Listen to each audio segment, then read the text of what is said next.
Good afternoon. We'll talk couple of new concepts today. Let's give few seconds. आम्ही अल्प संपदा मध्ये maybe maximum by 1 minute.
Okay. आम्ही discussion करते डिपार्टमेंटेशन delegation डिपार्टमेंटेशन organisation केमिति डिपार्टमेंट करा जाए what is the meaning of departmentation and what are the advantages of this departmentation if you group it. If you divide the organization into small departments, what benefits you will get, what disadvantages you have in departmentation and delegation. What are the tips of delegation? Delegation tips for managers. What to delegate? To whom you delegation? Delegation is making, define. Now, what are the basic principles? What are the basic tips of delegation? We discuss also. Then PDC also we discuss. Plan, do, check, act. For everything you do, planning, then you get into the action, you actually work, then you check your plan, then again you ask, you act. That means plan, do, check, act. You plan, you act, you check the plan, again you act. It's a cycle. Now today we'll understand about decentralization. Decentralization, what is the meaning of decentralization and why we need decentralization? What is the advantage, disadvantage? Once you understand the meaning of decentralization, you can write a lot of things. Decentralization and centralization is the opposite of centralization. Centralization is ଓଡ଼ିଆରେ କ'ଣ କୁହନ୍ତି କେନ୍ଦ୍ରୀକରଣ ବିକେନ୍ଦ୍ରୀକରଣ. Decentralization is ବିକେନ୍ଦ୍ରୀକରଣ. Means you take any big organization, any big or small or any size of organization. There are a lot of decision making happening. Suppose in a factory, if they want to buy a new machine, if they want to open a new branch office, if they want to introduce a new product, these are big decision. If some is requesting to get a leave on a social function, or someone wants to go early, leave early as some personal work, that is also one decision. And in some department, if you want to buy some stationeries like pen and paper, that is also one decision. Everything is decided by top level, that is centralized. If this department is deciding their own decision that is decentralized. Means the organization is divided into multiple group, multiple division, and each department, each group, each division is deciding their own things. If someone is looking to leave early or applied job, then that department head can function or can work on it instead of everyone is interfering or the top management is interfering. Suppose some stationery you are buying, you and that request is for finance department. The finance manager is deciding. Suppose the finance department is using a software, Tally, or salary for giving salary is using a software. Which version of the software can be used, or they want to upgrade the software. That kind of decision can finance manager can take. You don't need to escalate or the top management is taking some decision means that is centralized organization. If each department is taking that one decision means this is very decentralized. Decentralized is the process of shifting control from main group to several smaller group. That means in the top level we are not taking any decision. Like our country, we have central government and each state have state government. State government is running on their government, central government is running their. But state government is actually listening and cannot go beyond the central government. But it is decentralized because we have so many diversion, so many culture, so many states, there is big population in our country. We have a lot of things to solve that. We have decentralization in administration. So that is the meaning of decentralization when you are dividing the organization administration into smaller group. Decentralized leadership structure is where decision making is delegated by top level management to management who are in middle or lower. So there are always, there are different level of management in the top, middle and lower. If top level management is delegating or distributing its responsibility to lower level and middle level, that is called decentralized. This allows more time for top level management to focus on making larger decisions. So if you do so, so the top level management is getting more time for better work, better productive work.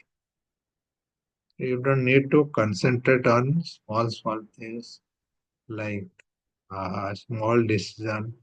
Each department head, each department manager can take that responsibility. So that is decentralized. And in decentralization, we have some advantages, some disadvantages. Reduce the burden, facilitate the diversification, executive development, it's promote motivation, better control and supervision. These are the advantages. When you are decentralizing your administration, your management, so you are reducing the burden from the top management. The top management is getting time to do some other things where they are not spoiling time in small decision making. Disadvantages, disadvantages, you are losing uniformity, like our state government, our central government. In our country, state government is thinking something, central government is thinking something. So you are not running the nation uniformly. So you may have conflict with the government, state government have conflict. So this is a problem.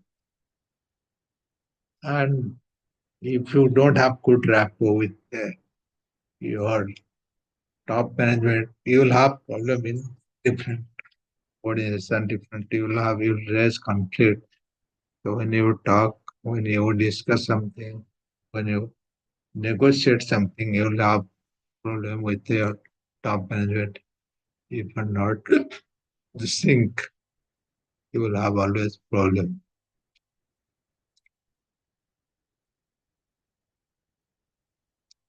But decentralization has lot of advantages, lot of benefits. So what is the important? If you see this slide, there are some diagram. What is the advantage? What is the importance of decentralization? Develop initiative among subordinate, develop managerial talent, quick decision making, lead to top level management, facilitates growth, better control. So decentralization has a lot of advantages, as you said. You will have better control. So all the department is taking care of their own department. So you just have to coordinate between the top management is only coordinating between the department head. So what this department is doing, suppose sales, purchase, production, finance, these are the department. If one person in the top is looking at everything, that is one scenario, that is centralization. If each department head is looking after their department, and the top person, the top management is only touching on the department head, that is another scenario. That is so it's giving more control, so he can do the better job when decentralization is there, and it is giving new opportunity, new skills development, new people to manage, and people who are in that team, they are developing their new skills, new talent, and it is giving new opportunities to some people. So decentralization has a lot of importance compared to centralization.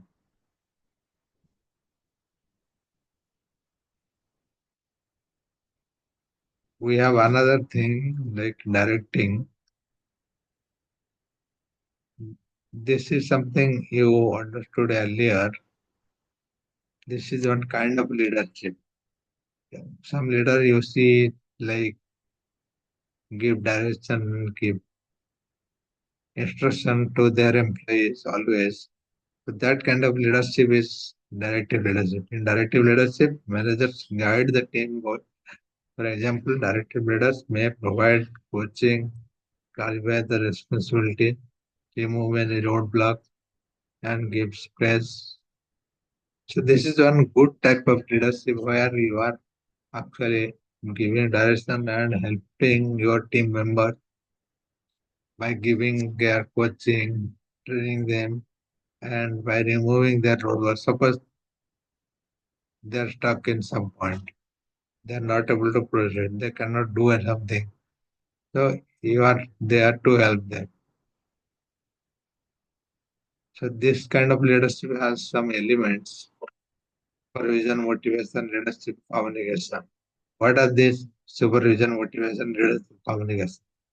Supervision is something you are supervising, you are monitoring, you are looking what is happening. Motivation is something you are inspiring, you are giving you are giving some work, some lessons, some lecture that people will be motivated by looking at your work, your speech, your body language, a lot of things. Leadership. So you are a good leader, defined as the process by which managers guides and influence the work of subordinates in desired direction. So whoever working with you, by looking at your work, they will inspire, they see something good about you. You are well trained, you are good in skill, and you are actually punctual. So that kind of things motivate the employee and exhibit the leadership, your leadership quality to the team members. Communication, your communication, the way you listen, the way you speak, right? People observe that, and your communication skill is actually very important. Communication is the process of passing information, experience, opinion, etc. You have something to tell your team. So how you are communicating, that matters from one person to another person. तो थोड़ा તમે team को તમામ co-worker को co-manager को જેટલું તમે communicate કરો છો, how you are speaking, how you are communicating is mattering. So people observe that, they understand that.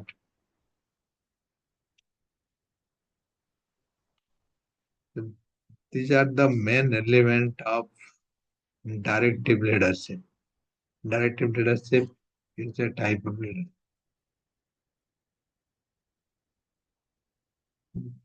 Then we have a concept coordination. What do you mean by coordination? This is something we understand very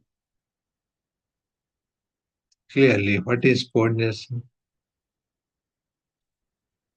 Helping each other. Like suppose I was giving one example in a big organization, big factory, you have different department, sales, purchase, production, finance, like that. And each department will help each other. Suppose the production department is responsible for producing things and they do not have the raw material for tomorrow. They knows how many raw material they need per day. So they are calculating, they are predicting that after one day production or two day production, we don't have the raw material. And the purchase team is not procuring the raw material. And they coordinate each other how the raw material will have available so the production will not have. So this is one example of coordination. So coordination between the production department, purchase department, and store department maybe who is procuring raw material, who is keeping the raw material in the stores. So that kind of coordination, negotiation, coordination is the process of organizing people or group so that they work together properly and well. So I am giving one example. This is a small thing to tell, but it's not so easy to organize the department, to understand the people attitude, to coordinate the different team. Coordination is the function of the management which is ensuring that different departments and groups work in the same. ताମାନେ ଯେତେ team ଅଛି ଯେତେ group ଅଛି ତମର ଯେତେ management organization ରେ ଅଛି, if they coordinate each other, everyone is helping each other, you have to observe that and monitor that, and everyone in the team are syncing each other. So I was giving that example, production department and purchase department. If that those team are not syncing, not talking each other, or not understanding the what is the impact of purchase on production, if they don't understand, then definitely the production will hamper and the entire overall profitability and your economy, your factory performance will impact on that. So coordination is a big thing. You need to understand what is the important, what is the significance of this coordination between each department, each group.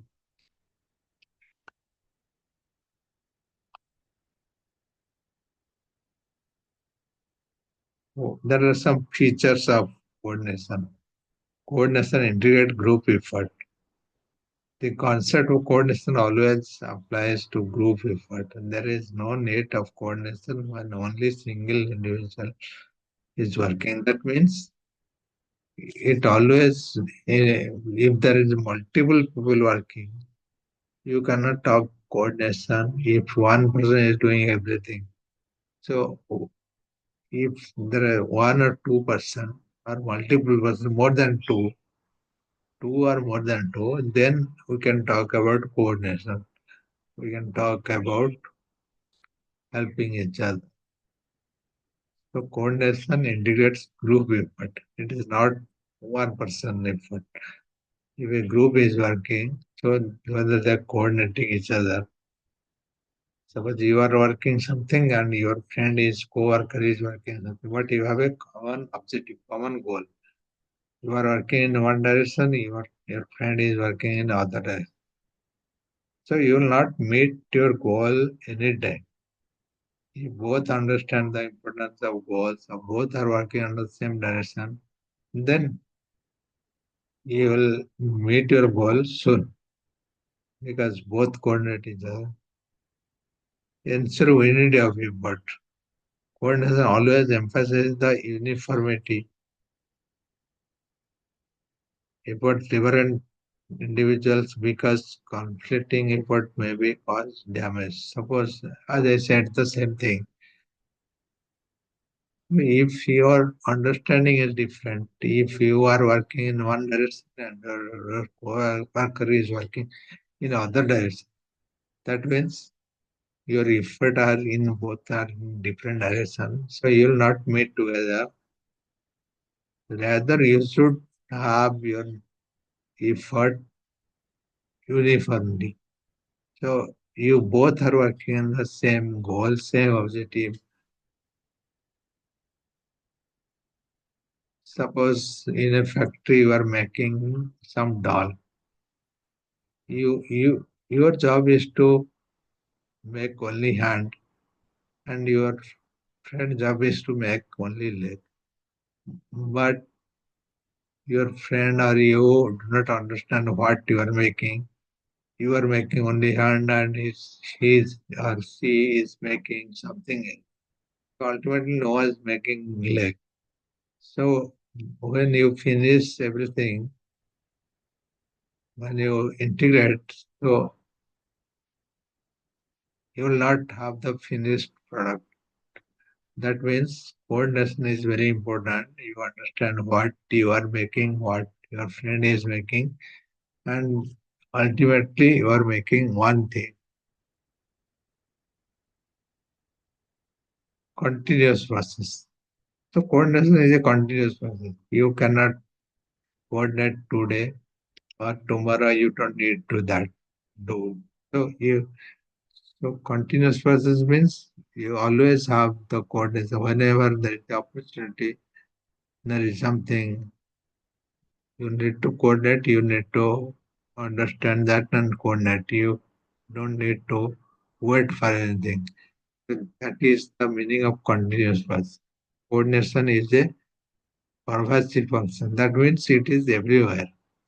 You don't need think that coordination is only in sales department or not in purchase department, or only in production department, not in finance department. So coordination is something, it is everywhere. Wherever you have team, people working together, coordination is required.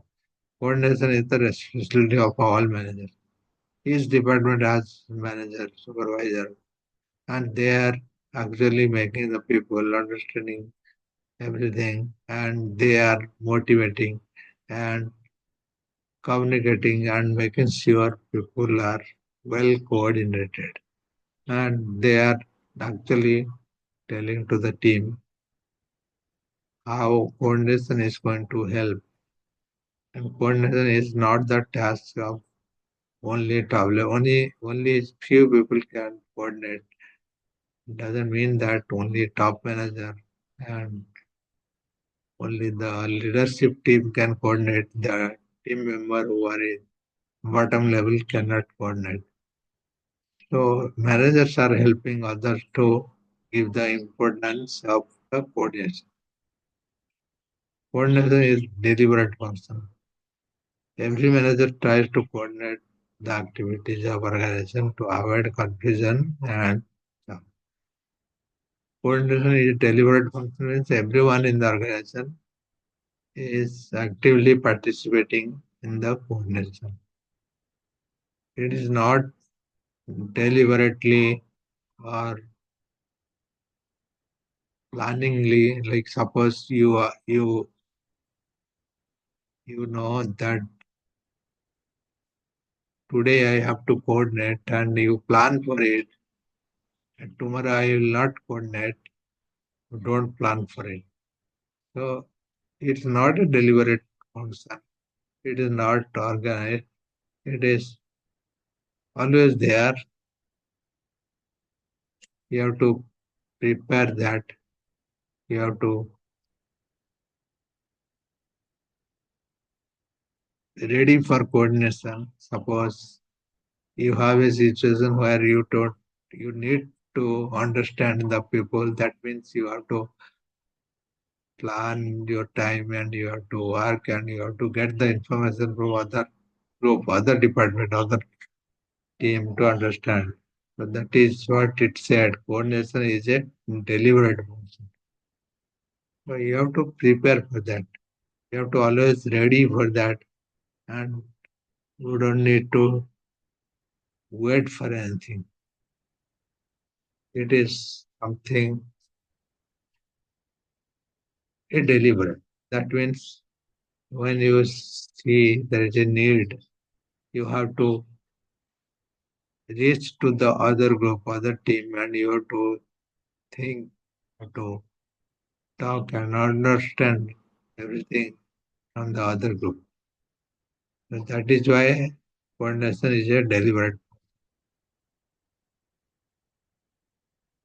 It is integrating groups, efforts, unity of efforts, continuous process, pervasive functions, responsibility of managers. Managers are actually training, giving the lecture to the team and motivating the team and making the team is coordinating, and it is a deliberate function. So these are the features, characteristics or principles of coordination. You can understand this.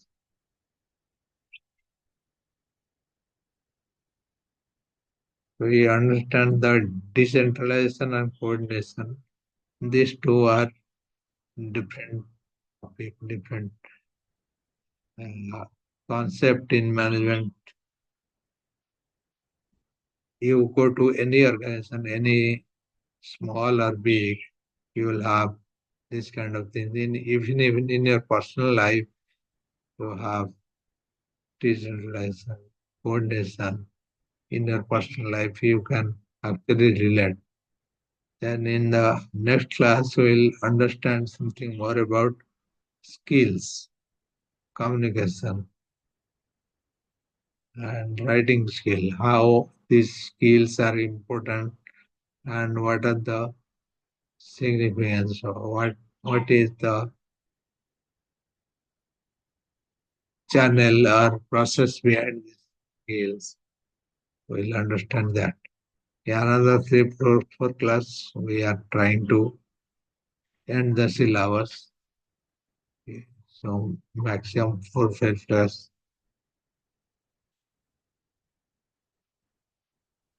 After that, I'll send that this presentation, these notes to you, and you can see whatever we discussed. So whatever we have in the syllabus, in the note, I'll send the PDF after end of the syllabus. Maybe I sent last time, so another 2 3 class will complete. Once you complete syllabus, I can send completely. Thank you.